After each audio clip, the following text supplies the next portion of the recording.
आज मुझे new year की गिफ्ट रिसीव हुए हैं तो मैंने खोले तो इतने ज़्यादा बलून्स बलून के साथ ही मुझे देखो क्या क्या मिला है।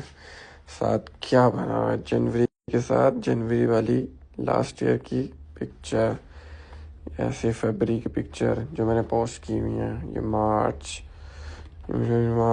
अप्रैल, ये मई वाली की है, ये अप्रैल की है, ये देख सकते हो जुलाई की।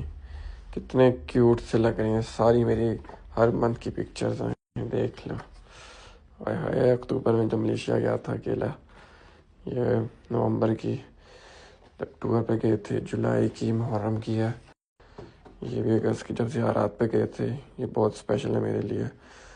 और ये मेरी दिसंबर की है, ये मेरी खुद की बर्थडे की, मतलब हर मंथ की मेरी 12 पिक्चर्स और 12 बलून के साथ।